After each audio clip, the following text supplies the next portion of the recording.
Chapter 1: A New Beginning. Moving Day. The sun hung low in the sky as I pulled up to the curb in front of our new home. Willow Creek House, they called it. It loomed before me, a grand Victorian mansion with its peeling paint and overgrown ivy. My heart fluttered with a mix of excitement and apprehension as I stepped out of the car. The real estate agent had assured us it was the perfect place for our growing family, a spacious home in a quiet neighborhood. But as I stood there, taking in the grandeur of the house, a shiver ran down my spine. There was something off about it, something unsettling that I couldn't quite put my finger on. Nevertheless, we had already signed the papers, and there was no turning back now. I took a deep breath and hoisted a box from the trunk, determined to make this house our home. Chapter 2: Strange Occurrences. The first few days in Willow Creek House were a whirlwind of unpacking and settling in. But as the initial excitement wore off, I began to notice strange occurrences. Doors would creak open on their own, despite being firmly shut. Footsteps echoed through the empty halls at night, waking me from my sleep. And sometimes, when I was alone in a room, I could swear I heard whispers just beyond the edge of hearing. I tried to brush it off as my imagination running wild in our new surroundings, but the feeling of unease persisted. My wife, Sarah, noticed it too, though she tried to hide her apprehension for the sake of our children. Chapter 3: The Basement. One day, while exploring the house, I stumbled upon a door tucked away in the corner of the basement. It was old and weathered, almost as if it had been forgotten. Curiosity piqued, I pushed it open and descended into the darkness below. The air was thick and musty, and I could hear the faint drip of water echoing in the distance. As I made my way through the dimly lit corridor, I felt a chill run down my spine. There was something down here, something sinister lurking in the shadows. I reached a small room at the end of the hallway, and my heart skipped a beat when I saw what lay inside. It was a makeshift altar, adorned with candles and strange symbols etched into the stone floor. Dread washed over me as I realized the true nature of our new home. Chapter 4: The Haunting. That night, the house came alive with a malevolent energy. Doors slammed shut, objects flew across the room, and the air was thick with the smell of decay. Sarah and the children huddled together in fear as I tried desperately to protect them from whatever dark force had taken hold of our home. But it was no use. The entity seemed to feed off our fear, growing stronger with each passing moment. I knew we had to leave, to escape this nightmare before it consumed us all. But the house wouldn't let us go, trapping us within its walls like helpless prey. Chapter 5: The Ritual. Desperate for answers, I returned to the basement in search of anything that could help us break free from the house's grip. Amongst the rubble and decay, I found an old journal belonging to the previous owner. As I flipped through its pages, a sense of dread washed over me.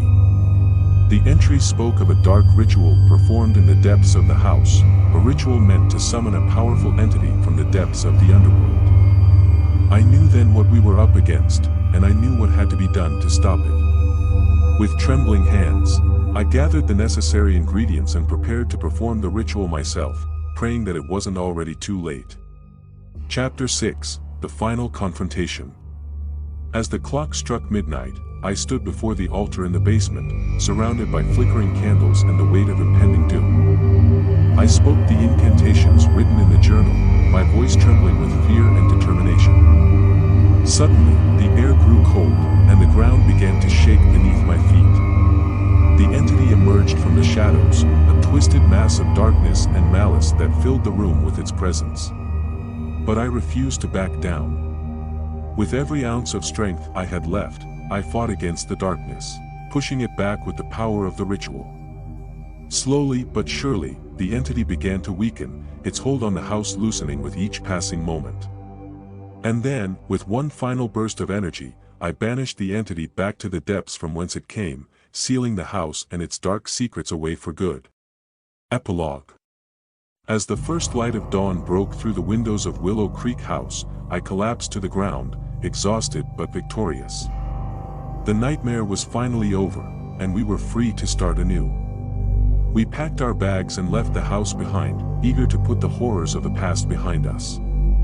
But as we drove away, I couldn't shake the feeling that the darkness still lingered, waiting for its next unsuspecting victim. Only time would tell if Willow Creek House would claim another soul or if its secrets would remain buried forever. But one thing was certain, we would never forget the terror that lurked within its walls. Chapter 1: The Inheritance. The letter arrived on a dreary autumn afternoon, bearing news that would change my life forever. My distant relative, an eccentric uncle whom I had never met, had passed away, leaving behind an inheritance, Hollow Manor. I had heard whispers of the old estate, nestled deep within the mist-shrouded forests of New England. Stories of its dark history and the tragedies that befell those who dared to enter its walls sent shivers down my spine. Yet, despite my trepidation, curiosity got the better of me, and I found myself journeying to the remote countryside to claim what was rightfully mine. Chapter 2: The Arrival. As I approached Hollow Manor, a sense of foreboding washed over me. The grand estate loomed before me, its Gothic architecture cloaked in shadows, as if it were hiding secrets of its own. The air was thick with an otherworldly chill, and the whispers of the wind seemed to echo the mournful cries of the past. Nevertheless, I pressed on, determined to uncover the truth behind my inheritance. As I crossed the threshold into the manor, a feeling of unease settled over me like a heavy cloak, warning me of the darkness that lay within. Chapter 3: The Haunting Begins. From the moment I stepped foot inside Hollow Manor, I knew that I was not alone. Shadows danced along the walls, and strange noises echoed through the empty halls. I tried to dismiss them as tricks of the mind, but deep down, I knew that something sinister lurked within the depths of the estate. As night fell, the true horror revealed itself. Whispers filled the air, and ghastly apparitions materialized before my eyes. Faces twisted in agony and despair stared back at me, their silent screams echoing through the darkness. I was not safe within the walls of Hollow Manor.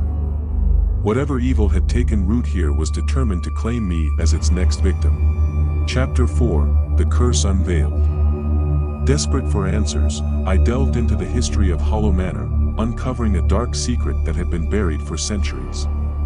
The estate was built upon cursed land, cursed by a vengeful spirit seeking retribution for a past injustice.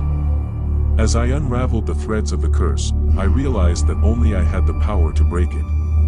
But doing so would require confronting the spirit head-on, risking my own sanity and soul in the process. Chapter 5: The Final Confrontation.